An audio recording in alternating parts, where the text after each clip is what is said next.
of stuff she was going through. I think this is really strange, but keep my thoughts inside. I agreed to pick up our kids so she can do this now. Keep in mind, I picked my kids up at an after-school program at my wife's place of work. I don't mind getting them, but this was a little strange since they are at her work and within a few minutes of her house. I work 14 minutes away, so it was a little inconvenient given that I would have to leave my business early to get the kids on our first week back. The day comes. We take pictures in the morning for my son's first day of kindergarten. Together, we walk him down together. She's rushing because she doesn't want to be late for work. I have a video of this on my phone, actually. We've been talking about this day for the entire end of preschool and throughout the summer. Here it is. And my wife is being weird, not herself. She's usually so invested in stuff like this. We see him walk into class, and I can barely keep up with my wife on the walk back to her house. She is like this normally, but I thought she would take exception to her son's first day. We got back as she was in her car and off to work, seemingly frantic. Later in the day, I got barely out of my business in time to be on time for the 45-minute drive to get the kids. There's a temporary road shut down for construction. Then there's heavy, unusual traffic on the highway. I'm running late. Everything is against me as I sit in traffic. My mind starts to race. This makes no sense. Why would she have me get the kids? It was our eldest's first day of school. Why is she out tonight? Doesn't she want to see him and be together? I panic because this is also our son's first day at the after-school program. And I know I'm going to be late. At this point, I call my wife. She doesn't answer. She knows I'm picking the kids up. Why would she ignore my call? We are in this together. Wait. She's going to hotel before golf. What am I, stupid? Les, it sounds that way. Nothing is going on. I feel so weird in traffic. I pull out the phone again, hating what's become of me and this location thing. Her location? A hotel in the city where she works. And we live further from the golf course than one would expect. God, there is no way that she is there with her boss if she is. I bet they are all there and they are at the bar getting drinks. But why? At a hotel? I call the aftercare number because I can't get a hold of my wife, who is currently at a hotel with her female coworker. The after-school program says no need to panic. The kids will be fine. Just take your time and get her when you can. I get closer and closer to getting off the highway and on towards the direction of my wife's work, where the after program is now. Coincidentally, my GPS has me getting off right near the on-ramp by this hotel she is at as I continue closing on the ramp. 10 minutes late for picking up my kids and stupidly watching my wife's location while driving and debating whether or not I have the guts to just be 5 more minutes late. Jump off to the hotel and confirm my fears. Her location starts moving and she's leaving. And by some wild stroke of dumbfounded chance of traffic jams 45 minutes away. The particular hotel and the route my GP has me on to exit the highway to get our kids. She drives by the opposite direction, getting onto the highway, panicking at the opportunity to catch something. I don't see her car or the car that I know her boss drives, remember? He's been to my house and has met me. I'm trying not to drive off the highway at this point. Damn it, I missed. She went right by me. God help me if this is real. My heart is racing, just recalling this moment. She must have been in a room for an hour. Denial and guilt set in. I feel awful for tracking her, but try to justify it in my mind through the horrible feelings inside of me. What is happening to me? I pick up the kids 10 minutes late, still frazzled as to why my wife wouldn't answer, but an absolute terror at the fact there's now a chance that this could be really happening. She still hadn't called me back. My kids feel so dependent in my hands, and I'm terrified for them. I finally hear from her after the kids and I are home eating. I think I sent her a picture of all of us hanging out with our shirts off. Her response? Gosh, I love you guys. Before bed. The kids and I face a timer, which is not something we typically do. I was kind of thinking I should. So she can avoid showing me who she's with. She answers. And they are at a bar, but her boss isn't there, it seems. Phew, maybe she really was at the hotel with her female coworker. Then one of my kids asks, where is so-and-so? You know, the guy that gives them snacks when they visit the office camera pans. And there he is, grinning, waving at my kids. We say goodnight. I put the kids down.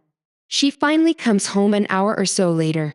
She is so thankful that I was able to get the kids, take care of them, make them dinner, put them down, etc. She tells me how much she loves me and we have some really good sex. I feel so messed up. I feel violated. 5. The smoking gun. 3 days later, my wife and I are waking up in bed on a Sunday morning. We have plans to take the kids hiking for the day. My wife immediately rolls over to her phone, but I don't think anything of it. She quickly gets out of the house for her routine early morning run. I walk downstairs and turn on her iPad, which just so happens to be one of the devices we share for music. Coincidentally, an update ran the night before, but I don't know if this has anything to do with what's next. As I'm opening Apple Music to put some early morning tunes on, a text message notification pops up. I had not seen this on this iPad before. It was an emoji-filled message from her boss reading something like, "Good morning, bae. It's a beautiful day for a run." I type it without thinking. It opens up a subsequent message revealing that my wife actually texted him as soon as she woke up. I panicked and deleted the message. What was I thinking? Either way, I now see the smoking gun and fear, distrust, disgust, and violations set in. My wife returns from a run and I'm angry, but I don't yell. I repeat his text message to her in my own words. She is confused and definitely weirded out. I take her hand and walk her into our dining room, sit her down and put my eyes 6 inches from hers. Me? What is going on with you and your boss? Her? What guy? Nothing. He's my boss. He's almost 60 years old. She looks like she's seen a ghost. Me? We have 2 beautiful boys in the other room. What are you doing? I explained the text messages. Her? Nothing. I swear.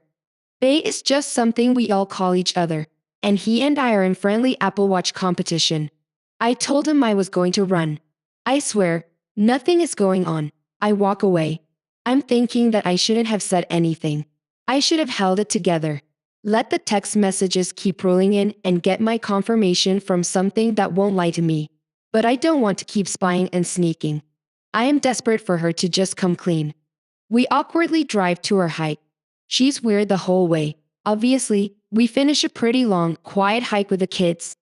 They pass out on the ride back, and I bring the morning text message up to her again. I tell her that it is killing me and the fact that someone texted her first thing on a Sunday morning tells me what's on the mind. She immediately agrees how bad it appears. Obviously, having thought about it the whole day, she isn't denying that. She does deny that anything is going on, however. Meanwhile, the hotel in number 4 is still burning a hole in the side of my skull. Later that night, we talk about the text message again over a bottle of wine. I thought I might bring more out. No luck, just more denial and reassurance of no wrongdoing. Almost 3 weeks later. Number 6, confirmation. I wake up this past Saturday with a gut-wrenching vision of my wife with someone else. And on the morning of one of the biggest events my company hosts all year. I can't shake the thoughts despite the brevity of the day ahead. The hotel incident has been killing me for weeks. My wife leaves for the gym with our kids, something we used to do together. Then I leave for work and the chaos of setting up what should be a huge, successful event in my business. All this stuff is boiling within me. I feel so messed up. I want to leave and be home with my family to prove that I don't work too much, to prove that I love them and want the best for them. Then I try to do something I've been wanting to do for almost 3 weeks. I call the hotel praying that if I am given any kind of information that it reveals her female coworker was indeed the one who booked the room. I hang up on the second ring. On second thought, I didn't want to know. Or did I already know? I had to get back to work. This whole day, by the way, my wife is with the kids. Day ends. I feel wrong that I don't hurry back to her despite maybe having a chance of getting home in time to see her before bed. Sunday morning, we have plans to go to her brother's for football. I have to run into work, not typical on weekends, to deal with some aftermath of the event from the day before. She leaves for the gym with plans to pick me up at my business so we can ride to her brother's together. I start packing up and then look over at her iPad. It was practically screaming at me, "Do it. Maybe there's something there." I open her iPad and sit down. I feel so wrong doing this, but I also know that I've somehow been so much more wrong than anything I'm about to do. She had since figured out how to sign out of iCloud and stop texts from coming in. So no luck there, but an obvious sign of hiding something.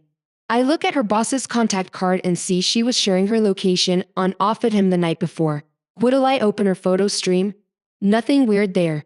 A scroll down on the albums, I open deleted photos. Here we go. Underwear photos. The day after we returned from the beach vacation and the morning before her return to work.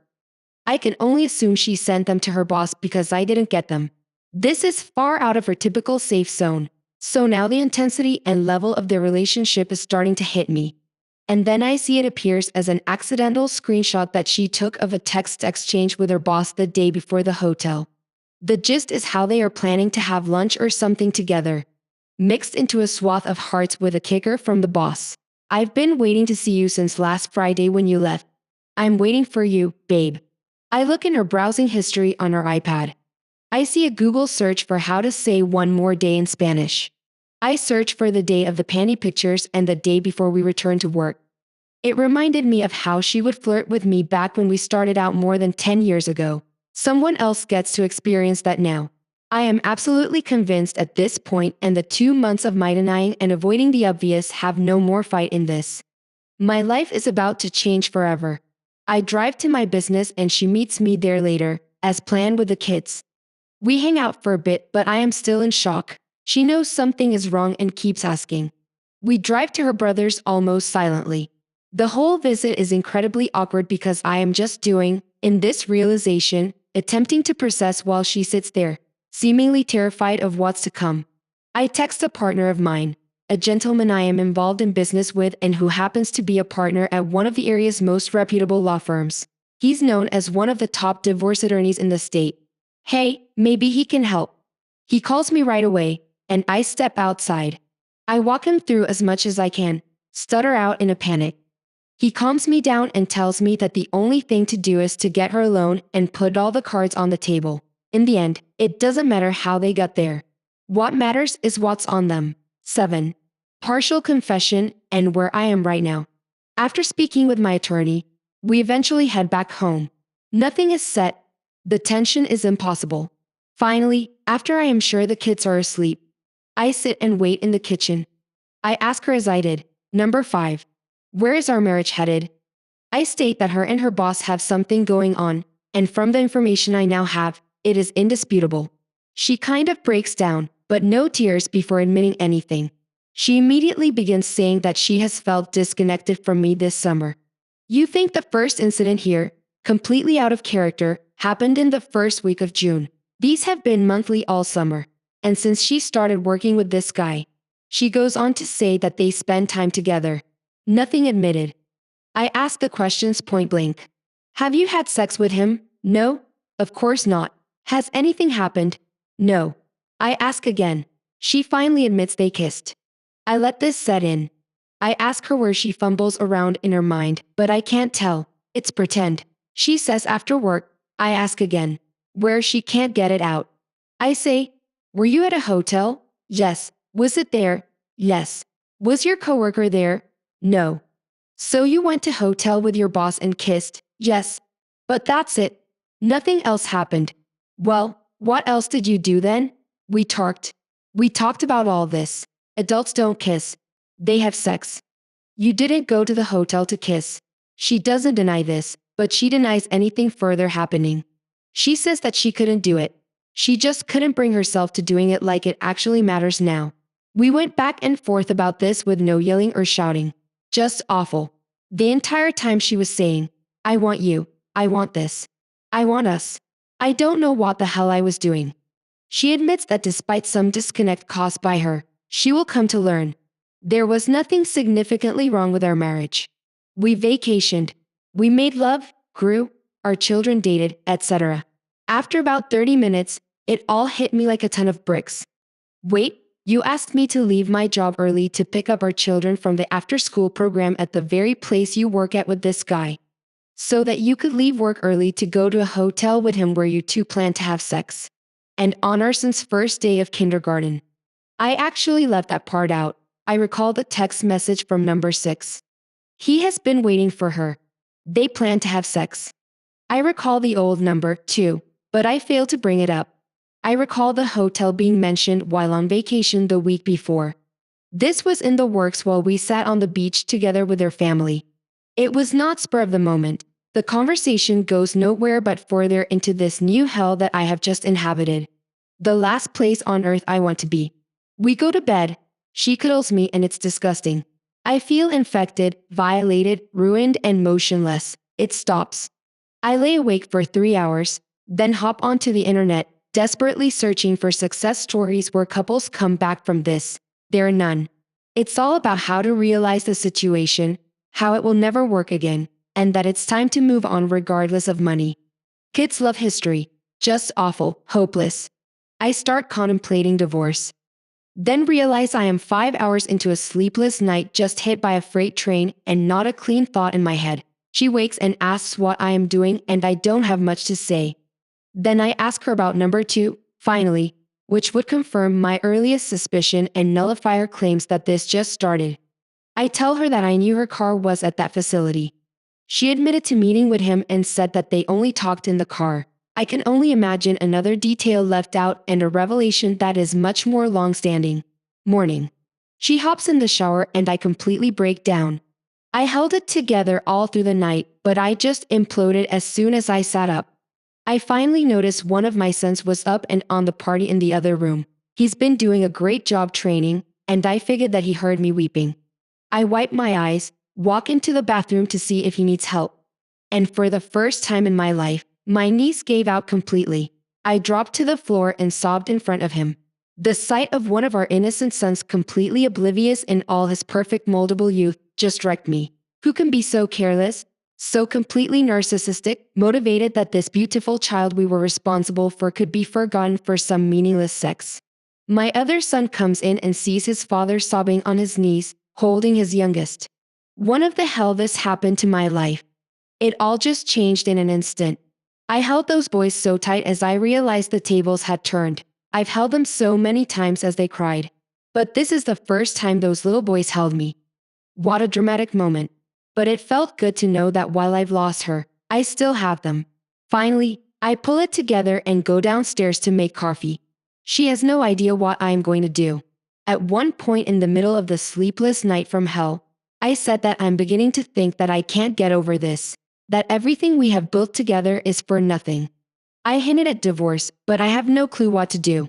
We somehow ate breakfast together with our children, awkwardly trying to come to grips with the unknown ahead of us. Afterwards, my wife and I embraced. We held each other tight and sobbed without the kids seeing. She knows how severe this is. I saw her off to work with our youngest, and I said that it would take a miracle to fix this. I have no trust whatsoever and it is going to be incredibly difficult to grow that again. It took 10 years for us to get this far and we just drove it off a cliff. She again said she wants nothing more than our children, our marriage and our life. She's going to have to pull me out of hell. I walked my eldest son down to his school. Started kindergarten 3 weeks prior. On the day my wife planned her hotel sex trip with her boss. It took every ounce of energy I had left to not start sobbing like a fool again. I watched this beautiful little being reluctantly run off into the playground, checking to make sure I was still there every few steps. He loves me so much. I watched all the parents coming in, some together and holding hands. I can't believe what my life has become in the last 12 hours. Update: I completely failed to mention that my wife said she has been struggling with this for a while. It's only been a couple of weeks since the last known incident at the hotel. So not that long. She says that she has canceled an upcoming business trip to California with him that I absolutely have been dreading. She also said that she is withdrawing from the program that has required her to work closely with him. They will be on opposite ends of the building. None of this really means much to me. And here I stand. The thought of splitting up is more painful to me than the thought of living with this right now. I can't focus. I can't work. I can't eat. For everything you've written, you sound like an amazing father. She put her date with her boss as a higher priority than your child. It's one thing to have your significant other over, but another when it involves your kid. They could have literally just picked a different day, if anything.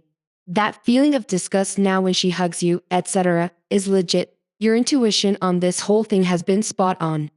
Do what you think is best for you and your children. Your wife clearly isn't as mature of a person or parent and was willing to throw away an amazing life to satisfy her selfish desires. So things have been pretty rocky between my wife and I for several months. We had a rough 2020, didn't most of us, but I thought it was more due to the stress of my job. Then COVID-19. Then she lost her job and my job started getting worse as I felt a stressful anxiety to perform even better as the only income earner at the time. Then she started a new job and we sort of drifted apart. Earlier this year, we had a talk about this where I expressed my sadness that we were so distant and haven't connected in a long time. We haven't been physically intimate in nearly all this time either. In early April, I commenced individual therapy and it has really helped me process my thoughts and feelings, and I've been actively trying to share those with my wife and be confident in being vulnerable and honest and genuine. She told me, however, that she feels like she is smothered and overwhelmed and needs space, which I've tried to respect and give to her. Through all of this, though, she's indicated that she does not want to work on improving things with me and getting to a place where we both can be happy. So I've had hope that if I keep trying and putting in effort, things will move toward a better place. It hasn't. I don't know if anything I'm doing is helping or hurting, giving space, trying to be more supportive of her, not trying to be controlling or restrictive. She still seems so far away. I find myself holding back things I'd normally be excited to tell her about because she gives off a vibe that I annoy and distract and bother her. I brought this up to her and how I felt like she's not putting in much effort from my point of view and that I don't think there's a way to improve our relationship without actually spending time together talking about it and addressing it. She indicated that she had been trying and putting in effort for the past year and felt like I was the one who wasn't doing anything, and now she's kind of burnt out. I apologized and said, I can't change what I did or did not do in the past, but I'm ready and willing and trying hard to fix things now. But I need her help too. She didn't have much to say to that. And because of the distance between us, I started to notice how close she has gotten with a coworker of hers, a single guy about my age. They see each other every day, go out to lunch almost every day, sometimes just the two of them, sometimes with others. My wife frequently stays late at work, and though not confirmed to me, I'm pretty sure he's always there too. They go out for drinks with coworkers and have attended soccer games together, just the two of them, and then going out to bars. And I know they've gone over to his place till after midnight as well, as all makes me feel super uneasy and hurt. My wife doesn't do any of this with me. In fact, it seems like a chore to her to have to spend time with me. But she willingly and gleefully seems to adore being around this guy. I call him Mark for ease of reference. This has been happening since like early March. At least I didn't bring anything up then because she even mentioned to me that she didn't want to make me sad by hanging out with Mark, but that he's a good guy and had never tried anything. Things were starting to get rocky between me and her, and I wasn't confident enough to assert myself. I didn't want to feel like the jealous boyfriend type and tell her she can't be friends with a guy. Well, as things have deteriorated between us and I've observed her talking to him and spending what seems like most of her time with him, it's been hurting me more and more. I told her last week that they are making me uncomfortable. She asked, well, what do you want me to do about it? And I felt very strongly that she should be the one to decide what she wants to do with the information I give her about my feelings or her closeness with Mark. She never suggested anything, just said that I can put my mind at ease about that. And it kind of tapered off into her, accusing me of not trusting her. I told her that I do trust her to not do anything physical with him, but that I do not trust Mark because I don't know him. She seemed taken aback by that. After I told my wife that I was uncomfortable with her and Mark being together so much and their friendship or whatever it is, I felt very strongly that I shouldn't tell her what to do or anything. I didn't want her to feel controlled by me, but she also didn't propose anything to resolve this herself. The next few days I did notice she was at home more often and didn't go out for her usual drinks and happy hour with coworkers, which usually resulted in her spending extra time afterwards. With Mark, I could tell she was sad and really down, and I ended up telling her that I want her to be happy and do what makes her happy. And I worry that she basically took that to mean that she could continue doing whatever she's doing with Mark. Regardless of my feelings, I've spoken with my therapist about my feelings on this and what I'm worried about and what is giving me pause and anxiety about my wife's friendship with her coworker. I told my therapist about how it makes me uncomfortable that my wife and Mark see each other all the time, that she chooses actively to spend more time with Mark than me.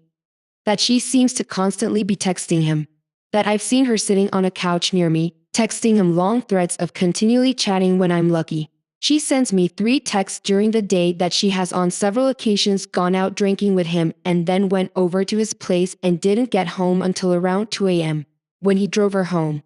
That just last weekend she brought our dog over while she went out with some girlfriends and had Mark dog sit while I was out of town and didn't even tell me about that until after the fact that she seems to be happier when she comes back from hanging out with him or when she's talking to him. That reminds me of how she seemed and acted when we were first dating and getting to know each other. And that crushes me. I just have really weird gut feelings about the whole thing from my perspective, which is the only one I have. Since she won't talk to me about this, I feel like lines have been crossed that should not be in a marriage. In fairness to her, maybe she doesn't think any boundaries have been broken. Or maybe she is towing the line and it's only a matter of time until stuff gets physical. I told my therapist that it hurt me when I explicitly told my wife last Sunday that her closeness with him is making me uncomfortable and uneasy. She immediately responded with, "Well, we're just friends, so you can put your mind at ease about that," and then immediately shifted the conversation to, "Well, what do you want me to do about it? He's one of the few things that have brought me happiness and support lately," which absolutely crushed me. It doesn't feel to me like they are just friends, and I can't shake the weird feeling, and it makes me feel so bad and guilty to feel like this because I want to give her the benefit of the doubt and not assume the worst. But also I feel like my feelings are valid and deserve to be respected too. Anyway, after I told her that I want her to be happy and do what makes her happy this past Saturday night, she went to a coworker's wedding with a big group. This had been planned for a while. It was a small wedding and I didn't go. Mark was there. They all got super drunk together and then ADD brought her home at 1 a.m. and she was absolutely wasted. And while I was helping get her into bed and making sure she'd be okay, she just kept repeating over and over, "How is Mark? Is Mark okay? Did Mark get home?" And I said, "I'm sure he's fine. I don't have his number. You can find out tomorrow." Then she goes, "I know his number," and started saying, "My number." That hurt. And she kept asking about how he was doing and if he was okay until she fell asleep.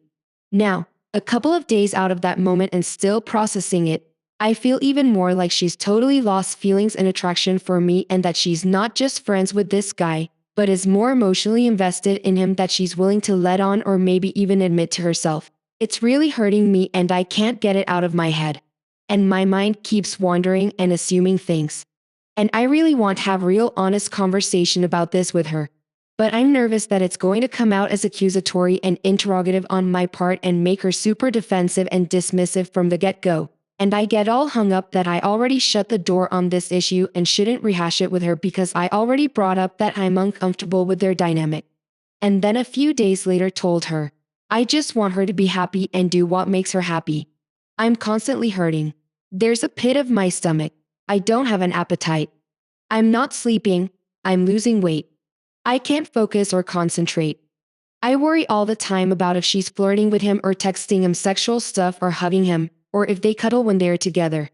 All things she doesn't do with me. I get angry because he's a single dude who also actively chooses to spend all this time with a married woman. What's in it for him? And then I feel guilty about feeling all this stuff. Anyway, I'd love some advice. I just want her to stop. I want her to be honest with me, and she's done with us, and tell me if she would rather be with him than tell me that she's emotionally cheating. I want her to know that I own it and understand how it's hurting me, how I'm going to broach the subject with her. Should I? How can I get some answers and definition about the dynamic between her and Mark, but not in an accusatory or interrogative way? Is she emotionally cheating on me? How should I confront this? My therapist didn't really have suggestions for me beyond, yes, you should have this conversation and you should probably know going into what your boundaries for a married relationship, even one that's rocky, are and what is and is not okay for your partner to do. I've confided in several close friends and my sister about the details I shared here, and every single one of them thought I was up, even for my wife, to be doing what she's doing in a marriage where everything is okay. That makes me feel a bit more validated. But I still don't know the best way to go about initiating this conversation and having it be an open and honest discussion where my thoughts and feelings can be heard and where she doesn't immediately feel defensive and defective. Update 1. This goes against what many people here have said about me not engaging with her. She could tell something was up with me and kept asking what was going on and what's bothering me. I finally broke and talked to her.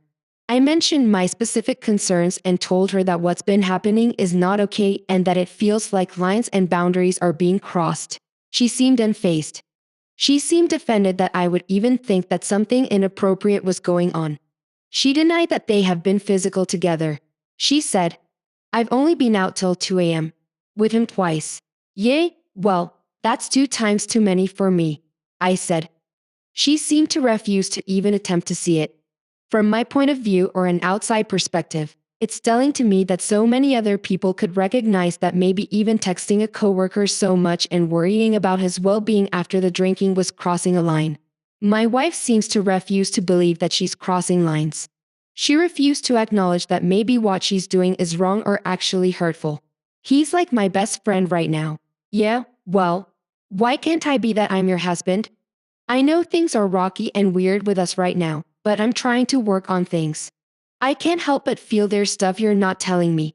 All I want is for her to accept some responsibility and remorse. She kept saying, "What do you want me to do?" She kept pointing out that they really haven't been together too much or stayed out late. More than twice. It just feels like we got nowhere when I spoke with her and told her how hurt and uncomfortable her behavior with Mark is making me. She seemed unfazed. Her first reaction, rather than being sorry or concerned that I'm being hurt, was to say, "Well, what do you want me to do about it? I shouldn't have to walk her through this. She's a very intelligent person. She should be able to see that maybe there's even just a slight chance that what she's doing would look bad to anyone from the outside in. She's blinded by whatever she's feeling and doing." She kept deflecting. I told her it made me uncomfortable that she was out until 2 a.m., drunk with him, that it was weird. She said, "Well, that's only happened twice."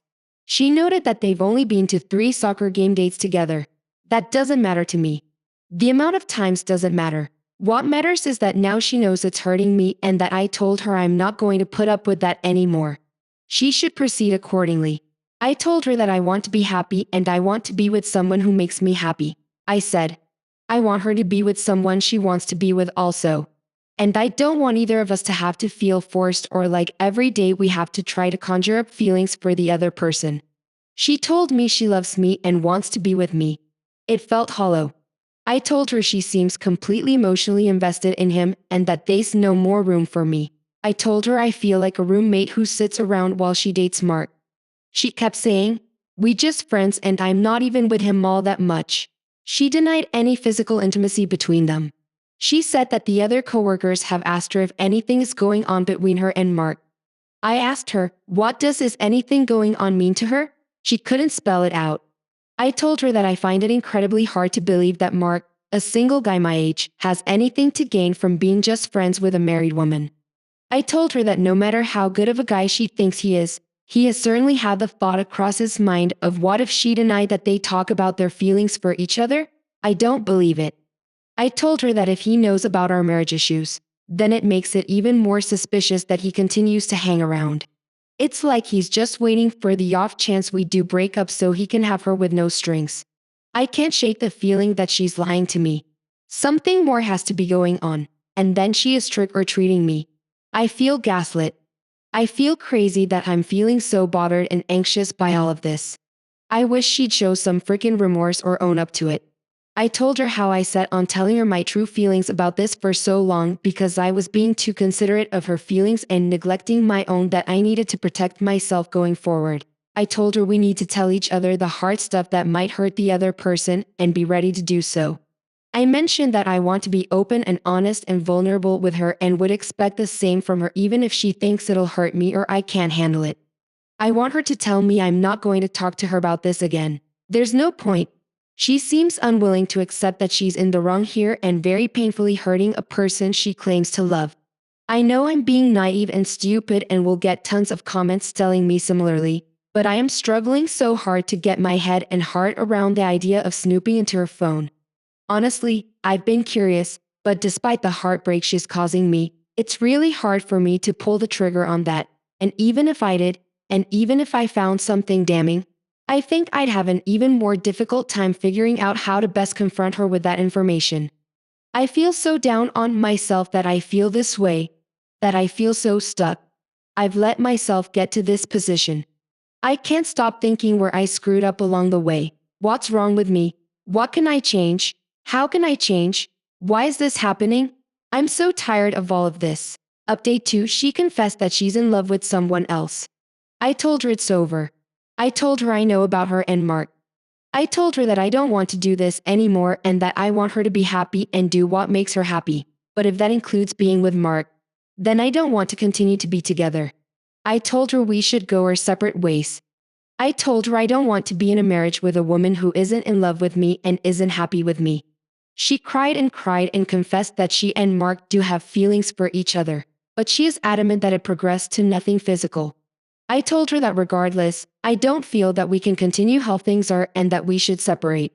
I threw out that D word several times and she got super upset and emotional, saying that I'd already made up my mind without her and wasn't even discussing it. I told her that she had made up her mind to pursue those feelings with Mark and did nothing to stop it back then. That put her on edge too. She told me I was being mean and not understanding. I told her that I can understand her losing feelings for me and falling in love with someone else, but that I don't have to accept an emotional affair and I wasn't going to put up with this anymore. Then she started begging, crying, saying that it seems like a rash, drastic decision to divorce and that we should try just an actual separating first. I said, I don't know what that will do for us, though. Just go off with Mark. Right. She didn't really answer.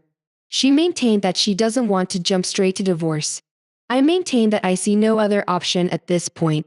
Even marriage counseling, in my view, wouldn't work because of work obligations. I can't just leave. But I booked a flight to stay with my family this weekend. I cannot describe the immense relief I felt when I told her we should proceed to get divorced. The other good feeling I had was basically realizing that she's made a choice. She's picking him by not outright saying she'll cut things off completely with him. She's made a choice. I don't want to be with someone who won't choose me at it. For everyone concerned about the process of moving forward with a divorce, our finances are already separated and we have very little marital property under the law. The biggest dispute will be over a dog. I'm in a no-fault divorce state, and the 60-day separation requirement before the divorce can be finalized is already met, as we have been living under the same roof without sexual cohabitation for over 60 days. I don't foresee this being too procedurally or financially difficult, emotionally or mentally for sure. Update number 3. David, the divorce papers, got a new job trying to move on and start healing, but it's so hard. I served the divorce papers earlier this week. It went better than expected. We didn't really fight. She didn't try to blame shift or gaslight me this time. In fact, she apologized for not being easy to deal with lately and for not handling the whole Mark thing very well. She said that she always felt like not crossing any lines or boundaries physically prevented it from being cheating. She didn't realize until I started talking more seriously about it to her that the emotional affair aspect of it all was very real and very devastating to me. It was good to hear. That doesn't change anything for me, but at least there was some ounce of acknowledgement from her. She told me she's sorry. She did things that hurt me, but that none of it was intentional. I still don't believe that she is being honest with me. She's lied to my face for months and has treated me less than even a roommate for so long. It hurts to know that the woman I thought I could love and trust more than anything was so capable of hurting me like this. She asked if we could still be friends after all this. She told me I am her best friend and she doesn't want to lose me. She hasn't even treated me like a best friend for months. In fact, she has straight up told me that Mark is her best friend. I don't want to deal with that. Everything in my life reminds me of her in some way. Books, music, TV shows and movies, restaurants, even certain roads I have driven down. I feel sick to my stomach every morning when I wake up, and that turns into me feeling numb and sluggish the rest of the day. I go to the gym or going to run every morning to try and set myself up for a better day. It helps, but I think it's because I'm so used to doing it out of habit. I'm having a hard time eating and sleeping and focusing on anything else. I fixate on all of this, on her, on us, on our past, on what I could have done differently or better. I still find myself feeling like it's all my fault, like I wasn't good enough for her and she had to seek satisfaction from someone else. It sucks to feel like that. Anyway, I got offered a great new job in my old home state. So around the first week of August, I will be starting my new job and preparing my complete move out of this toxic environment I'm in now. I'm going to be moving to about 30 minutes from my family and will be closer to a couple of my very best friends. I think that will be good for me. I'm putting in my 2 weeks notice at my current job today. I anticipate the rest of the divorce should go smoothly. I told her I don't care about much of the stuff we have or the furniture. I just want to take the bed I've been sleeping in and the guest room, the desk and bookshelf I have used for working remotely and address it to assist me in storing clothes. Everything else I don't care about. I just want to disassociate from everything about her and be able to move on and heal. The worst part, though, she's going to get to keep our dog. I always knew our puppy was going to be the biggest sticking point. She was going to fight me tooth and nail for him. She knows how much I care for him and how bonded he and I are and how dedicated I am to him. I made clear to her that I want to keep him, but she adamantly refused. She said that she can't believe I'd be willing to leave her high and dry and with nobody and even try to take her dog away from her too. She is jealous that I am closer with my family than she is with hers and that I'm moving to be near my parents and siblings also. How am I leaving her high and dry? I'm giving her practically everything. Plus she has Mark now. I decided that I just want this to be over with and I want to start moving on from this. And if the dog is going to be the only thing slowing that down, I felt like I needed to give him up for my own sanity. But it's going to be so hard. It feels like I'm losing two people that I love and it's devastating, or at least one soul that I love entirely and another person that I love and thought loved me and cared about me. And that ended up not being the case. I feel like, nothing to her. Like everything I've done in the years we've been together has been worthless. I'm so tired, so strained, so ready for it all to end. Update for finally a good update. It's been about 2 months since I resolved to get divorced. About 6 weeks since I prepared the divorce papers and almost a month since I moved out and moved across the country to start a new job. It has been an incredibly wild, emotional journey. Lots of good days and bad days, and the bad ones come and go in waves.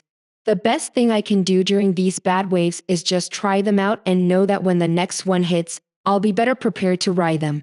Someone shared with me recently the 5 most stressful events in life: the death of a loved one, divorce, moving, major illness, loss of a job. I realized that I pretty much checked off 3 of the top 5, and I could even throw in death of a loved one. Since my soon-to-be ex-wife, infidelity killed a persona of who I thought she really was. In situations where you get a new job or make a big move, you will lean on your partner. But that was not something I was able to do this time, making my loss of her even more extreme. I have experienced bouts of anxiety, depression, stress, and lots of sleepless nights less now than 6 to 8 weeks ago when I was in the middle of all this and still trying to figure out what to do. I am doing better now. So much better than I could have expected. So I wanted to provide an update on what is good that is going on in my life right now. The new job is going great. I was nervous at first starting a new thing, but honestly, this new firm is excellent. The other people here are so friendly and helpful, and the law that I am practicing combines my 2 favorite areas of law, and I'm learning a lot and really enjoying it. Tomorrow is my 29th birthday, and I had some friends visit me from out of state, went on a long run, ate tons of good food, and had a great day. I've always been exercise-minded, but it definitely waned when I was going through D-Day and living with my ex, and it was hard to focus on physical activity. But I have consistently been returning to the gym since I moved away, and I have been training for a marathon. I am running it the 3rd week of September with my sister, who has been a huge support for me during this time. The marathon is at Mount Rushmore and will be very, very cool and refreshing to do. I have found my own place. The housing market is insane out where I am right now. So buying a house is simply just not feasible for me at the moment. But I found a great 2-bedroom apartment at a reasonable price in a great part of town, close enough to my office downtown to not make the commute a pain, but far enough away to not be paying downtown premium prices.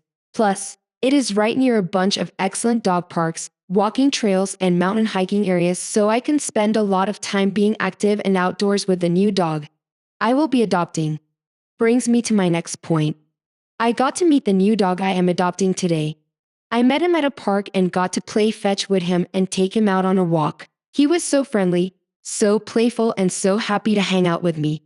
It made my heart feel so full, and I am so happy to know that this is going to work out for me. His name is Marley, and he is going to be my new best buddy. I mean, like the title says, she's been getting railed for the last 12 years. I'll start off and say she said as her reason was because, and I'm not bragging, it's just relevant to the story, that because I'm well endowed, we can't have sex unless she's pissed drunk. That's not fun at all. So I simply push for foreplay to at least please her and make sure that there's the option to try if she wants to. Now, I know in full detail and tapes she made where she went to get her satisfaction. It's just effing crushing because on one hand I want to forgive her so bad, but on the other I do care about my dignity. I feel like I'm letting the guy she cheated on me with win, no matter the choice I make. But I just want to be happy to be able to have peace and not be next to her wanting to cry because it's no use literally talking to her whatsoever.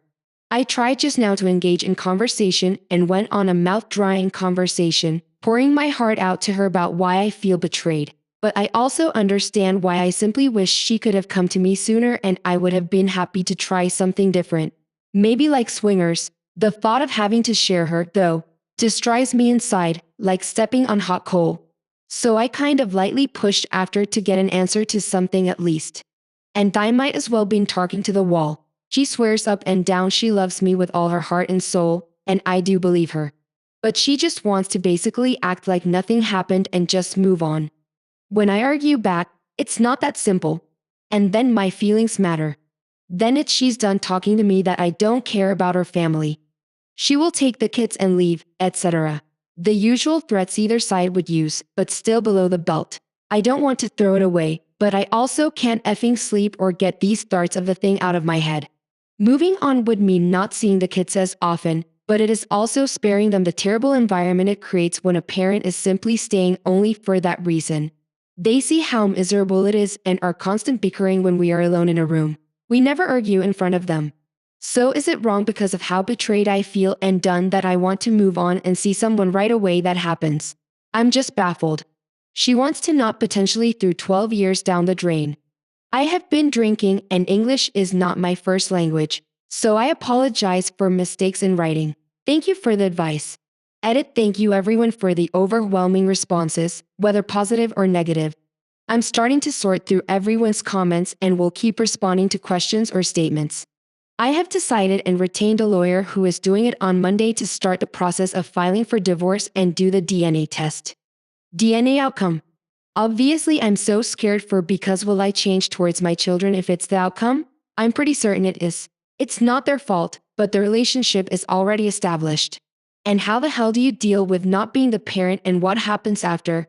I promise to update this with the results before that update. Let's get some community reaction, shall we? 7 Samurai 1954 AK says, 12 years cheating on you. 12 years lying to you. 12 years being deceitful. 12 years having fun with others. 12 years letting you dry because your junk is too big. 12 years being a fake wife. 12 years and your child probably isn't yours. Your father is not getting the 12 years thing, but it's not him being cheated on for 12 years. 12 years later, divorce her and get a deserving girl. Did they mention 12, 11 years? Hush. Angel says your girlfriend didn't cheat because you couldn't have sex. She cheated because you chose to cheat. Nothing you could have done would have caused her to or prevented her from choosing to cheat on you. There's absolutely no excuse, and her decision is fully her responsibility. You are not at fault here, only she is. Both 17 chimes in. Okay, listen. First, stop drinking. It's going to make you feel like crap and make things worse. Second, divorce. Go find a good lawyer and divorce. Sorry, but as you said, your kids will be happy with divorced parents. So, liar, divorce, low contact, nothing except the kid stuff. Move on. Go on dates. And next time you find a girl that you can't have sex with, then move on to the next, he replies. It's so true. Budding when you reflect on the fact that it's 12 years down the drain. I can't stop thinking about the kids, though. My parents keep pushing me to stay no matter what. To the point, my dad has been calling me a dumb ass for wanting to leave because she is willing to change. And the kids deserve a strong father, not a weak one who can't handle the bumps along the road. What a way to compare that to what his daughter did to me and our kids. Best take two things. Your dad is behaving like an idiot. He doesn't have to live your life, so he doesn't get a say. I can tell you, even if you argue away from the kids, they still know there's a toxic vibe that hangs in the air, and you can't hide that. 6 months out, my kid is way happier, more outgoing, and more open with me than he has been in many years. Being a strong father is standing up for yourself, having boundaries and sticking to them, knowing when to take your kids out of a toxic situation. It's tough leaving in the beginning, man, but it gets better over time. So what? That your cheater is willing to say, that's not the point. She shouldn't have stayed. She should have talked through the issue and left you 12 years ago. Instead, she chose to lie, manipulate you, and cheat for the last 12 years. At that noise, you have heard nothing. Badger Brush 20 thinks. You don't need her for a test by a pharmacy. DNA test. Get your daughter and find out results. Talk to a lawyer. Listen to a lawyer. Listen to the lawyer, by the way. Listen to the lawyer. Tell them and protect yourself. Walking away and serving her may finally wake her up. Okay, now for the update. So I found out the results of the DNA test I demanded for my wife, and as many of you suspected, both kids were not mine. I can't begin to describe the turbulence I'm feeling, except to barely hold it together as I get ready to tell them goodbye. I already filed for divorce, and it's heartbreaking as it is. I honestly feel a relief. I can move on finally to heal myself and hopefully one day find my purpose in life other than being a doormat. She tried begging for forgiveness, but I feel as if forgiveness is earned, not given just because you apologize. Trust and loyalty is the most important in a relationship. Without it, what are we even doing together then? Thank you again for all the support and advice, everyone. I didn't know how else to update this properly, and I apologize for the errors, but I'm hanging out tonight with Jack and Coke. I know it's harsh that I made the choice to not have contact with the kids, even though I have raised them since birth. But it does me no good to even be there when my mind is so volatile as I expected. My family basically cut me out of the will. A nice inheritance, and no one wants anything to do with me as they feel what decent would be would punish the kids that she apologized. I started therapy this week, and the first words out of my therapist's mouth was no one should ever put their mental health last. I think I put enough people who did not deserve it first in my life, and the kids don't deserve that.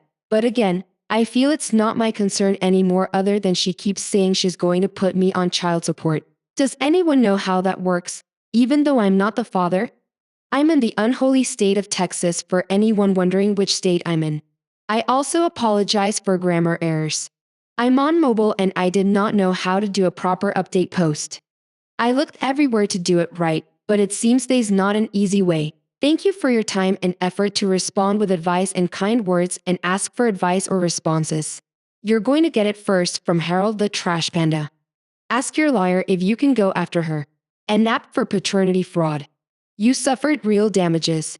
Truth Lady 8678 says, God, she's an evil woman.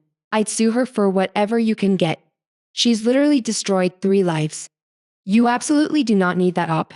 No one does. You have every right to feel the way you do. Your whole world has just been turned upside down and the life you thought you had was built on lies. It's totally natural to want to move on. People just want to be happy, loved, and respected at the end of the day. I think there are healthy ways to move on and cope with what is happening in your life. The healing process is going to take some time. It's important that you turn inwards right now and enlist in some healthy coping mechanisms. Don't fall down the dark hole that seems enticing, i.e., drinking. It's too easy to practice those strategies as much as it hurts. We can't numb ourselves to the pain. In order to move on, we have to feel it. Do not go gentle into that. Good night. What are your thoughts? Give up some of your best advice in the comments below. Up next, is it 3 times a charm, or 4 or 5, maybe 6? My wife cheated on me when we were dating. I found out about it and after some time, forgave her. We married and had our first child. Then our second, third, and fourth. Our marriage began deteriorating by our second child, but we stuck at it and somehow made it kind of work. We've now been married for 8 years.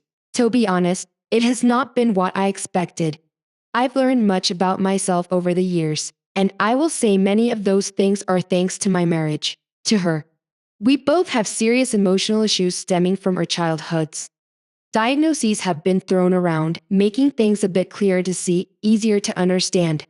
We're still so unhappy. She wants to stick it out, but I am over it. At this point, I am convinced I would even be a better father to her children if I got out of this marriage. I'm having trouble seeing my life separated from her children at worst, and seeing them 50% of the time at best. Here's the good part.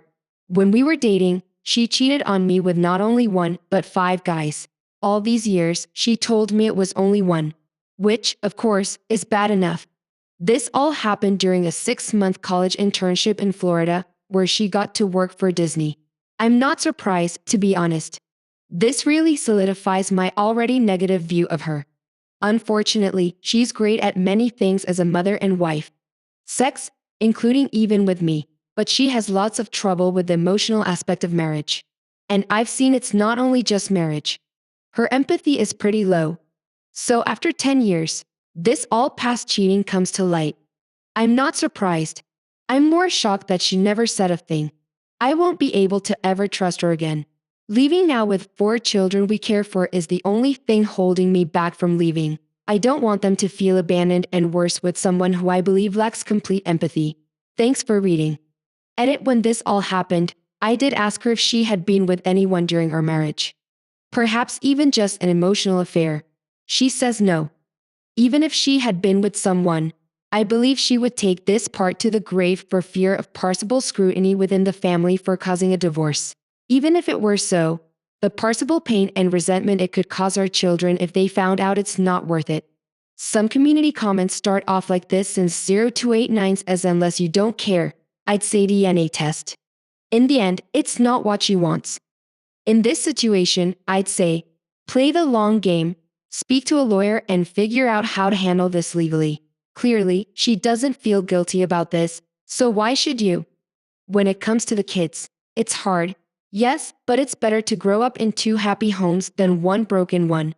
Pull that band-aid off and start making the calls, man. Curious though, why does she want to stay after all this came to light? The OPI replies, honestly, the only reason I can think of for her wanting to stay together is because she has yet to find herself a safe backup man to uphold her self-esteem. I hope I'm wrong, but I don't know. Next comment from Captain Big Nuts. I've heard the Disney dorms are like the party room, and Caligula shine a black light at your own peril. 5 dudes in a 6-month period while you were dating. Yikes, sorry, dude. I'd be able to do maybe 3 times in relationships based off of a foundation of infidelity have over 70% failure rate. If one person is the cheat, if they both are, it's more like 90%. Be wise. Man 4 has a thought. This hurts to read so much. I understand the gut punches that continue even after you've accepted that you deserve better. I understand that sinking feeling in your stomach when you hear something good about them. It's literally awful. The curse that continues. You dodged a bullet while being shot in the chest. Your life is better without some trash human in it, without some fictitious person making you feel less than and like you were an option. You aren't an option. You deserve to be put first and chosen every single day. You will find somebody like that and you will get to love fully all over again. The next time it'll be better.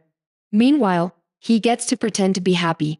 He gets to lie to his friends. She gets to feel like she's a shameful secret. She's gross, and he's gross. Something that helped me and brought me peace. This last week was realizing that I was never going to make him happy because I was never going to be her. The woman with such low self-esteem as to accept being a secret and being lied to. I was never going to lack morals and integrity. That's why he needed somebody else. He needed somebody to worship him while he simultaneously felt better about himself because he views her as less than. My cheater thrived on an image and feeling like a good guy and everybody believing he was great. He was literally empty inside. He knew I was better than he could ever be. He was never going to choose a better life for himself. In the minute I needed his help and support, I stopped being the worshiper and he started to have to acknowledge his emptiness. These people are sick. You are not. You hurt now. I hurt now. But we have hope for bliss and happiness and genuine love and affection and loyalty. They live their lives the way they do. And a tire below. Because they will always accept desire garbage. Because they cannot fix themselves. My 31 male ex-girlfriend, 29 female, found me and wanted to hang out, but I just ignored her after she broke my heart. Backstory. In 2015, I met this woman at college. Let's call her Casey. We had so many things in common and we instantly got close. She asked me out and it was a wonderful relationship, or so I thought. We had dreams together. Send X-rated pics once in a while. We do a lot of stuff together. Not sex yet. In 2018, the Christmas time I was going to propose to her after I give her parents and siblings gifts. I even gave her mom who hates me a gift. Casey works at the hospital so she'll get out of work later, or so I thought. 5 p.m. She didn't come home to her parents' place, but I came and decided to give everyone gifts. When I give her younger sister 20 female, let's call her Sherry a laptop. She cries and hugs me because she always wanted one for school. Casey's father, a new barbecue grill. Moments later, Sherry told me I couldn't contain it anymore and cried harder. I asked, "What's the matter?" She immediately grabbed me to her room and her father came along as well. Sherry kept saying, "I'm sorry" so many times. I was confused why. She then showed me a pregnancy test and told me that it belongs to Casey. I completely lost it. I wanted to know why. And how long was the affair? Sherry informed me that the affair happened in the beginning of 2019, while I was working a lot at my factory job. She goes to see him. Makes matters worse is that Casey's mom was the one who showed off her partner to Casey. Apparently, in the month of November, Casey found out she was pregnant and she begged Sherry not to tell anyone after Sherry found a test. When she told me everything, my world came crashing down. And I decided to leave it before I left. I thanked Sherry and her father, let's call him Max. Max apologized and said that if I leave, he would completely understand. We shook hands and I said, "Thank you." I just looked at Casey's mom and then left my ex's house, just drove away and didn't look back. Max and Sherry got furious with Casey's mom. Let's call her Jane. Around 7 p.m. Christmas time, I informed my family on what happened and they all comforted me. 11 p.m. My phone began blowing up with phone calls and text messages with my ex saying she can explain. I didn't answer back. I changed my number, deleted my social media and changed my email. As much as I want closure, I didn't want to see her face. Fast forward to mid of 2020. One of my friends informed me that if her partner who got Casey pregnant ran away after he found out he's the father karma and they're looking for him. I simply said, "Who cares?" Fast forward to last month. I see a number I've never seen before. I answered, and it was my ex. My ex begged me to talk to her and possibly give her a chance at my favorite restaurant. I responded, "Why should I after you did what you did?" She rambled on and I just ignored her because I don't want to go through the same pain that she had put me through. Casey began gaslighting me and her friends and her mom calling me a coward for not seeing her again. I told Jane you had the audacity to say that after what you've done. She rambled on. I just hung up and blocked Jane in my ex's number. I informed her friends what happened and they left me alone. Update: my ex found me. She's a wreck. I got closure, but I feel it wasn't worth it. This is insane. Update: and crazy. It's been nearly 3 months since I posted my story, and it's been 4 months since I heard from a cheating, slimy ex. Of all days, Mother's Day, which was last week. Sunday, my mom wanted to go to Red Lobster since she loved seafood. One of my sisters, really half-sister, but she is my sister, came along as well. Let's call her Raven. We were about to leave and all of a sudden I ran into my ex's sister, Sherry, and the Wicked Witch of the West, Jane, in Red Lobster. Sherry was in total shock in seeing me, and I was hoping Casey wasn't there with her, and thankfully she wasn't. Jane looked at me with disgust and raving in disbelief. Jane was in total shock at seeing Raven for some reason. Not sure why. Wait until later.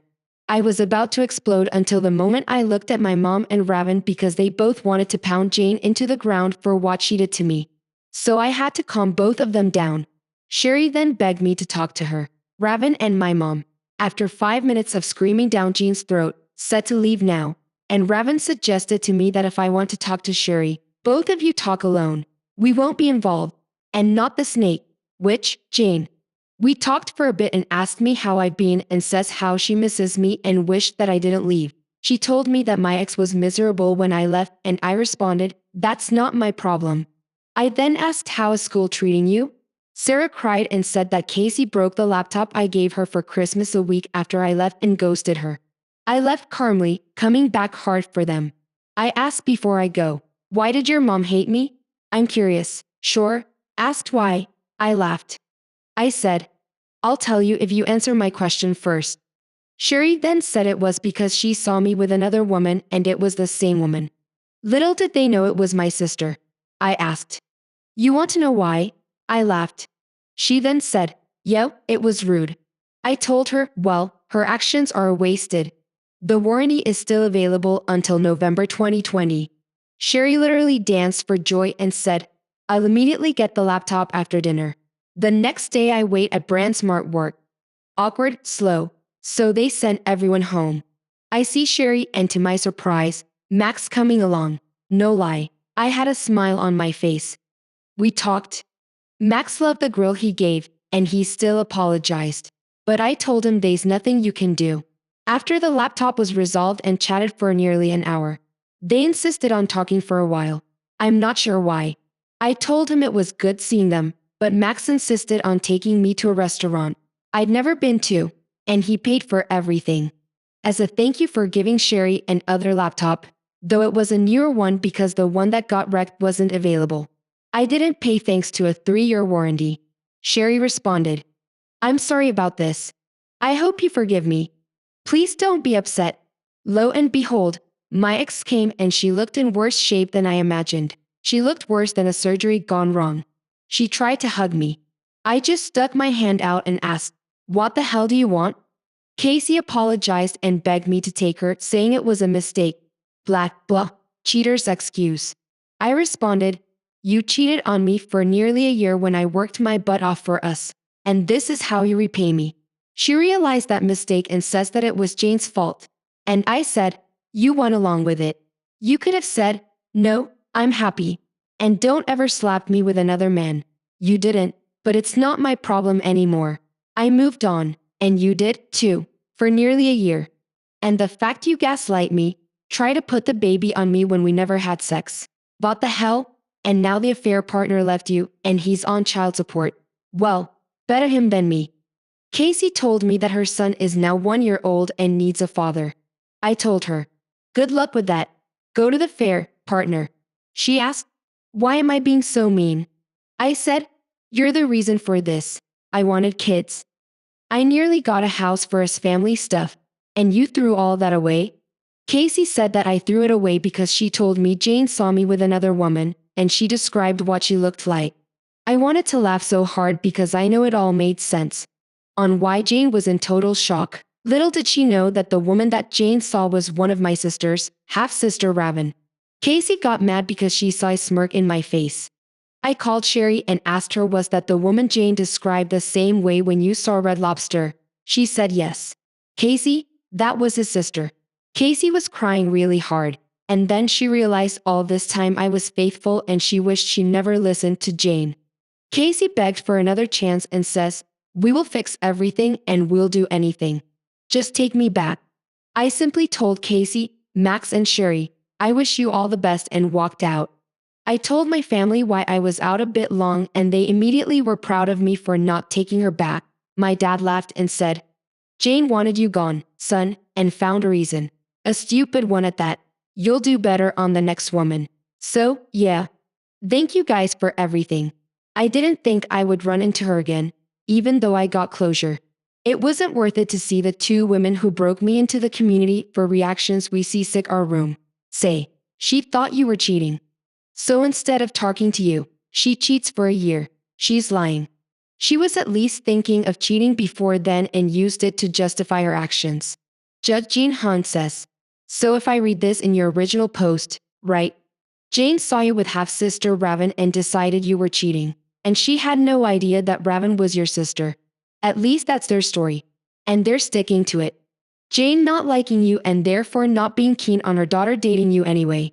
Use that incident to persuade your then girlfriend to date this other guy when dating this other guy, and you at the same time she wouldn't play hide the sausage with you, but did so with the other guy when the situation blew up in her face and it turned out she was up the duff rather than come clean. She's going to trap you with Jane colluding. Except you being the nice guy and buying the great prizes for Max and his sister. They decided to tell you the truth. Do you think that when you dropped your girlfriend, she was going to say that she thought you weren't interested as you two weren't shagging? And she's been told by her mum you were seeing someone else. And was the lack of Percy filth between you and Shag Nancy? Your choice or hers? On to the next adventure. Well, I told him I'm divorcing him. Long rant story. I've already told him twice. He hasn't wanted to because he says he cares about me. A little background. D-Day was October 8th. He actually ended up going missing for a few days after he came home from work out of town and having an affair. He had come home and told me he was in love with the affair partner, ex-girlfriend from high school, and they've been in love for the last 30 years. Turns out he disappeared. Maybe a week or two later, he turned his location off and ignored all calls and texts for me, his family, even his teenage daughters. He bought an RV to live in and was deep in the fog. Came home right before Christmas. Told me he loved me and missed me and had sex with me. But apparently he had sex with her that same morning. Anyway, totally out of character of who I thought I was married to. Time went by and he fell further and further distant. I could tell he was cheating again with hiding his phone, etc. Throughout all of this, until this point, I was very inviting and full of grace. I have empathy for people who struggle, even in the way he did, but that grace and empathy is gone now. I found out on February that he was still, in fact, talking to her. She actually reached out to me because even the first time he had told her we were in the middle of a divorce. Total news to me. But never had we mentioned getting divorced ever. I called her and then I pulled him on the line as well, and we three had a chat. I told him to package crap and get out. He begged to stay and he was sorry. Is he still having an affair? I have no idea. I know it's not with her. She was suicidal now and is on medication and never wants to talk to him again. He lied to us both. More recently, he's gone to therapy a few times, but for the most part, he ignores me. I confronted him about only being there for the kids. I know he's not taking therapy seriously because he said I'm tattling on him. Okay. In his defense, he said, I'm not walking the walk with our children. When he comes home, they're watching TV or playing video games. This is after they've been at school all day. And when they come home, I let them chill for a full hour. Whatever they want out of that, then it's TV off. Help mom do chores, go outside and play, etc. Sometimes I reverse it depending on what's going on. We also have a 15-year-old who wants to kill herself. I took her out of work at first when the infidelity happened because she was having panic attacks. She's been on Zoloft and in a psychiatric ward, mostly because of not knowing how to handle the infidelity. Right now, I have her do chores and whatever it is we need to do, and then she can game online with her friends when she doesn't have therapy. That's her happy place right now. I'm okay with that. This is all temporary. We also have a 17-year-old, my stepdaughter, who moved in with her mom and now hates wayward husband's guts. That's been hard as well. So much stress. So many layers. Wayward husband thinks I'm a terrible mom for all of that. He sees things differently. I told him with her 15-year-old, I don't have the capacity right now to do much else with her. That's 80% of my brain is filled with worrying about him. I said in order for me to be a better mom, a happy mom, I need to get away. I need to get out of this environment with him. I also keep mentally going back to all of the things he said to me over the past month or so. Maybe I should call a therapist. And again, that way I can actually see you try to improve our relationship. I'd rather have a guy stick it in you than you do what you did to me. Me agreeing with our daughter about something he said that he doesn't think he said. You've betrayed me way worse than I betrayed you again. About the daughter you being depressed years ago, about your mom dying is just an excuse. I know it's real for you, but for me, it's just an excuse. My mom died almost 4 years ago, and I was in a deep depression for about 2 years. Now he's saying I've betrayed him and I've been a fraud our whole marriage. 10 years on May 19th. I am not understanding his logic. I own that I was depressed and a terrible mom, lack of showers, no passion for anything, etc. Typical depression. But I'm over that now. But now he's done this. It's like we both missed the mark when I was ready to be on the same page. He had already emotionally left. Now he thinks I should just do what he says and respect him as a husband after having an affair for 3 months. Lying and trick-or-treating, then pursuing her emotionally for another 2 months. He really thinks I should just be jumping for joy to be a submissive, respectful wife. I don't think so. He hasn't shown me crap. I explained all the things that I need. He needs to pursue me. Show me transparency. Go to counseling more often than every 2 weeks. But he said he can't because of how I am. And I can't because of how he is. So this is it. I'm going to sign papers after a 10-year anniversary passes. I have no credit, no money, no family, nowhere to go. I'm sure he's going to try and keep the house. But here I am. I'm scared. But I'm looking forward to being able to breathe again. Hello. I'm ranked 27 male. My ex-girlfriend, Maya, 25, female. And I were so much in love. Or should I say, I was so much in love with her. And I never believed she would break my trust and cheat on me like she did. When Maya and I first met, she was freshly out of college, and I was already working with a fast-growing tech company. For me, it was love at first sight, and there was something about her that I could not place my fingers on. I met her at my friend's sister's birthday party. Maya and my friend's sister were college friends. She must have noticed I was checking her out at the party because she kept looking in my direction. After a lot of internal struggle, I approached her. I wasn't as chubby now. I just had a noticeable weight, which runs in my family. And I had been that way since childhood. In the past, many girls had turned me down, laughed in my face because I tried hitting on them, and I wasn't expecting anything different with Maya. She was gorgeous and I expected her to either snub me or pretend like I didn't exist. But she was different. She spoke to me politely, and we talked for the rest of the night and had such a great time. It was my first time feeling that good and confident in a long time. And because we clicked so well, we exchanged contacts. And I gave her a call as soon as I got home. From there, we started seeing each other often one-on-one dates, and our friendship grew. As time passed, I found Mai to be different from other girls of her age. She was kind, witty, and intelligent. I figured from the first night we talked, I wasn't just attracted to Maya because of her beauty. What attracted me most of Maya was her intelligence and sense of humor. Not so many girls had given me the opportunity to go on multiple dates with them, but Maya was generous to give me a shot. I was always attracted to intelligent people. I didn't like being around people with no life goals, vision, or future plans. And Maya was all of it. She was just out of college, actively scavenging the job openings, rushing for the marathon of interviews and whatnot. I loved to see how serious she was about her career. I never had a real relationship apart from one in high school. Not because I couldn't keep one, but because the girls wanted something more than a nerdy boy's love, which I didn't have. So meeting and dating a girl like Maya felt like a win for me. It was months since she had graduated and she had no luck in the job hunting game. She had left the college dorm and shifted with her friend, but it was becoming difficult for her to survive. Her parents were not well off to support her post-graduation. They had made it clear to her that she needed to care for herself after graduation. The friend, which Maya, whom lived, was very clumsy and would often have a boyfriend at the house since it was a one-bedroom flat. It became difficult for Maya to live in that house. Maya said living in a friend's place was taking its toll on her mental health. So I asked her to take a break for a while and move in with me. Although I was just starting my career in tech, the pay was good. I learned enough to care for both of us without her contribution. We lived in a spacious one-bedroom apartment and I single-handedly took care of rent, paid the bills, and took care of groceries. I never complained because I loved her and didn't see a big deal in spending some extra bucks on her. Blind love? No. Throughout our relationship, everything went on smoothly and we barely had any major fights. My manager, the house did the dishes and laundry, went grocery shopping, and took care of my bad needs.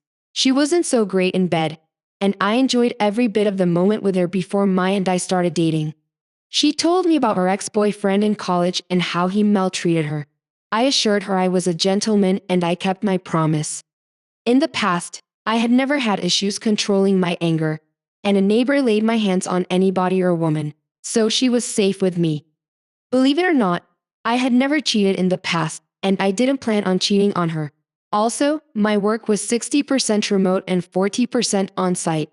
So I shoveled our house in the office, and this allowed us to spend enough time together to show how transparent I was with her. I even came up with the rules of telling each other wherever we went, who we were with, and what we were doing whenever we were out. I did this to show her I meant serious business with her and that I had nothing to hide. As our relationship progressed, we introduced each other to her parents, and in no time we knew all of each other's friends, mainly those close to us. I didn't have a best friend, but Maya had. Her name was Andrea, and she used to hang out with Maya all the time. She also visited the house regularly, and we were almost like family. Andrea and Maya were roommates back at college, unlike Maya. Andrea worked as a retail store manager at a popular store in our city and lived with her two sisters who were also working women. As for Andrea, Maya was able to crack the job for the same supermarket, but Maya declined the offer because she wanted a corporate job. I guess she became very comfortable with me providing for her, although I didn't say this to her. Andrea would often tease her and call her spoiled. Maya claims she had worked hard juggling many part-time jobs as a teenager and while in college, so she deserved to be relaxed and cared for. On my end, I was happy to give her that break. I didn't have any issues with taking care of Maya. In fact, I was glad I could provide and take care of my woman. One evening, while we were at a fancy restaurant to celebrate my promotion, Maya suddenly asked, "What do you say we get married?" I started. I was taken aback for a moment, but it didn't totally come as a surprise. I had been thinking of settling down with her, but I still had a lot of things under consideration. So I told her we would be married when the time was right, and she smiled. To be honest, I wanted Maya to start her career before we took our relationship to the next level. I always wanted to get married and have a family. After Maya came into my life, I've always imagined my life with her. I had even bought the ring to propose to her, but was waiting for her to get her career straight. But somehow she found the ring in my closet. And before she could make any assumptions, I had to make an early proposal. The first time Maya broke the news to her best friend, Andrea, she looked more shocked than happy. Not the kind of shock that her best friend was getting married, but the shock that her best friend was getting married to me. I expected more excitement from her, especially since she would be Maya's maid of honor. But the excitement did not come. Her response was, "Are you being serious?" Andrea then tossed her purse on the floor and held Maya's ring. Then she looked up at me and forced a smile. Trust me, I had been around them for a very long time, and I could tell when her smile was forced and when it was genuine. Although I didn't mention it to Maya, I felt Andrea was not happy for her friend in the past. I noticed Andrea was always awfully nice to me. Once we three were hanging out in our apartment while Maya went inside the kitchen to prepare some quick snacks. Andrea handed to me that Maya was not who I thought she was. I understood what she meant, but I played dumb. I asked her, what did she mean? Andrea said that I would figure it out eventually. She was drunk. Besides, she did not pass a direct message. And I could not conclude based on that. In no time, we started planning our wedding. I wanted a big, that wedding. The kind she could invite all her friends, family, and frenemies. But that was not what I wanted. First, it was significantly about my budget, since she would not be contributing a penny to it. Secondly, I believed there was life after the wedding. I love kids and I wanted us to have a child almost immediately. And that meant we need to rent a bigger apartment and take care of other things. Although Maya had all the reasons to want a big wedding and still kicked against it, she mentioned something about having the perfect, expensive wedding, but we both knew it was impossible. Surprisingly, Maya got a job a couple of months before our wedding. I told her I could not afford to buy the brand of wedding gowns she needed and pay for her bridesmaids' dresses, so she figured it was better to get a job and handle most of her bills instead of bugging me. Her wise decision impressed me, and I hoped she would keep up with her career after we married. Also, I expected she would contribute to our wedding plans with her new job in the picture. But she didn't. Everything she earned was channeled to her gown, shoes, accessories, and everything her bridesmaids needed. So I ended up paying for the wedding venue, hauled cakes, and almost everything on my own. 2 weeks before her wedding, I noticed that Andrea began to text me more and more. She texted me in the morning to ask if I slept well, and she texted me if she went shopping with Andrea. In fact, it was a long list of reasons to text me. But whenever we met or she came to her house to help me with something, she would remain calm. So my order, I suspect anything was off between us. At one point I had to tell Andrea to stop calling and texting me because it was getting out of hand. I was afraid that it might jeopardize my relationship with Maya. I was too afraid to mention it to Maya because I didn't want it to ruin her friendship or wedding preparation. I knew how much she loved and trusted Andrea, and deep down, I believe Andrea was trying to seduce me or get me to change my mind about marrying her best friend on the night of Maya's bachelorette party. I understood why I was in the club section of the hotel where we were all lodging at a day before her wedding. I was drinking with some of my friends when Andrea called me and said there was something she wanted to show me. At first I didn't want to go because I believed she wanted to seduce me one last time. But when she mentioned Maya and a familiar name, I took one of my friends and went upstairs. I got to the hotel room they were using for this small party. I saw Andrea outside the door waiting for me. She told me something I could not believe. And when I opened the door, my heart nearly fell into my stomach. Before I opened the door, I heard soft moans from the room and my chest constricted as I touched the door handle. To my greatest shock, I saw my eye on top of another man, which I suspected was the male stripper they hired to entertain them. The moment she saw me, she jumped off of bed, struggled to cover herself with the sheets. Almost instantly, I recognized him, as Andrea had told me. He was your college ex-boyfriend, and I didn't even know when I started crying. It was too much to handle, and I walked out on them without saying a word. My friend, who had escorted me upstairs, was also mortified. He tried to talk to me or maybe calm me down, but I shrugged him off and walked out. As I walked down the corridor, I heard Maya yelling at Andrea. "Why would you do this to me? My life was going perfectly, but you ruined it." Andrea yelled back. "I told you he deserved better. Rick has been nothing but good to you. I told you to break up with that loser boyfriend of yours and be with Rick, but you wanted to eat your cake and have it."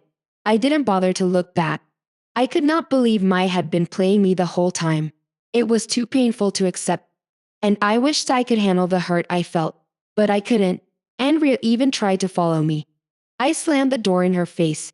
I drank until I could not differentiate between a shadow and an actual person. The following morning, I woke up to a ton of missed calls from Maya and some other people. When I left the room, Maya was already wearing her wedding gown. She looked so miserable. The moment she saw me, she ran to me and asked why I wasn't dressed for her wedding. And hearing that made me so furious. Out of anger, I pushed her away and announced I was calling off our wedding. Everyone was shocked and they kept asking why I changed my mind. Even my parents were shocked to see me in that state because no one expected this to come after all the money I had spent on the preparations. But I was too heartbroken to speak. I stared at Maya with blood boiling down my spine. I went back into my room and locked myself from inside the room. I could hear my parents and some of our friends asking me about the reason behind my decision. But she didn't respond. She just pretended to faint.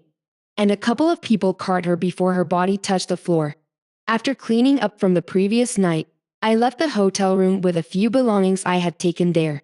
I switched off my phone after I dropped an apology message on my friend's WhatsApp group chat and switched off my phone. Please don't blame me. I don't know how else to react. It's been a week since then, and I still don't know how to come to the term that was being played on. Well, literally the day before the wedding. I'm sorry, OP. What an absolute blow to your ego and your bank account. It's weird how Andrea knew and didn't want to say anything before all of this even happened. Why wouldn't she tell you? Maybe she wanted you to come to your own conclusions because she secretly wanted you for herself. Maybe. Had she told you, you wouldn't have believed her, and maybe that would have tainted how you looked and felt about Andrea. Update 1. Hi, everyone. Thank you for your comments. It means so much to me. Some of you commented in my original post about why I didn't do the background check with my friend's sister before dating Maya. So the thing was, I was stupid. I did not feel the need to do it aggressively. However, I remember subtly asking my friends this about Maya during the initial dating phase. She responded that they both were in different departments and Maya was her friend's friend, and after college they were not in touch, so it didn't help much. Speaking of Maya, I met her yesterday and she was so mad at me for standing her up at our wedding. It's kind of funny, right? She ignored what she did and made me the villain in the story. She told her parents I canceled the wedding because I had drunk too much the previous night and I wasn't in my right senses. I think she is mistaking my quietness for foolishness. I didn't want anything to do with her anymore, and I didn't understand why she thought we both could be a thing again. To make this worse, she admitted that she was still having an affair with her ex-boyfriend when we were dating, which broke me more. She did it so because I was always working and I didn't give her the kind of attention she needed. Right now, I am so confused. I never neglected Maya or turned down any of her needs. She was also why I always worked so hard. I could take care of her bills and still care for her even as I type this. The thought of her sleeping with her boyfriend behind my back still hurts me. And right now she's asking us to fix another wedding date because she cannot bear the embarrassment. To think that she only apologized once about how she had hurt me. She knows that she never loved or valued me as much as I loved her. It was more of a one-person thing, and I told her I cannot marry her. I just cannot. Meanwhile, I kicked her out of my house and changed my locks.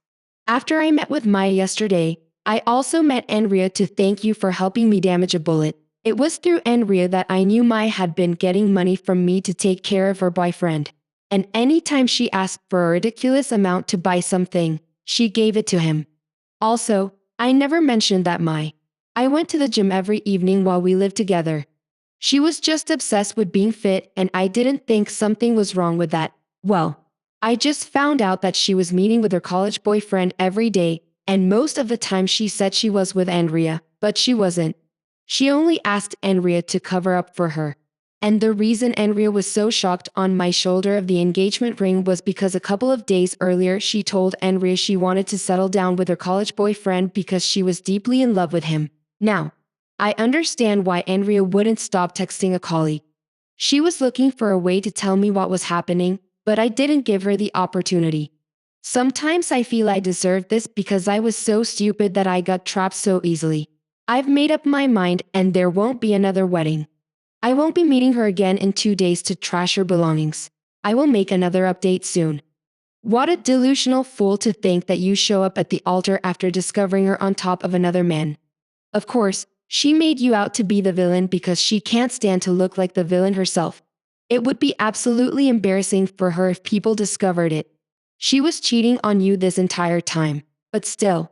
Shame on Andrea for letting it get that far. Update 2. Hello, everyone. Sorry for the delay in updating. I met Megan the second time 3 weeks ago and something unexpected happened. Meanwhile, when I told her we would never be together again, talk more about getting married, she looked me in the eye and said, "Do you think calling off our wedding will help you find a better woman? No woman in her right mind would want to be with an overweight man like you. You should consider yourself lucky to marry a woman like me." In my entire life, I had never been insulted like that. And it hurt so much that it came from someone I once loved or someone who claimed she loved me. At that point, I knew the kind of person she was. Although it's hard to admit, I realized she had been using me the whole time. I know I'm overweight, but I didn't want a marriage where my wife felt like she was doing me a favor. I knew how these kinds of marriages always turn out to be. We didn't talk much that day because she threw my engagement ring on me and walked out in anger. I blocked on all of our mutual social media platforms and even her number. But before I blocked her parents from calling me, I visited them and told them how much of course their daughter was. And they were so disappointed when they found out the truth. About a week later, after Maya walked out on me at the cafe, a strange number began to call me repeatedly. When I picked it up, I immediately recognized Maya's voice. She sounded different, calmer and more respectful without beating around the bush. She asked if we could meet because she had something important to tell me. But I insisted to say it over the phone. But before she said it, she started apologizing. She asked me to forgive and forget everything that happened between us in the past so we could start on a fresh slate. Guess what? Maya said she wanted to tell me she was pregnant, and I found that really odd and without waiting for me to say. In other words, she added, "I'm pregnant with your baby." Rick and I busted into a loud laugh. I told her it wasn't April Fool's yet, and she was already pulling pranks. Then I ended up calling her and that, like I expected, she didn't stop calling, so I was forced to block the number too. It turned out that her boyfriend had abandoned her after he knew she could no longer take care of him. And when she broke the news of the pregnancy to him. So when it didn't work, she thought she could pull a fast one on me. Since then, she's been trying to call me with strange numbers, and I kept rejecting them. Just 2 days ago, she showed up at my house and invited.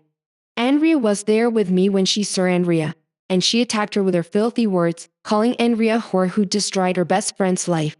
She even accused me and Andrea of having an affair and cheating on her. I had to call the police on her, and yesterday I filed a restraining order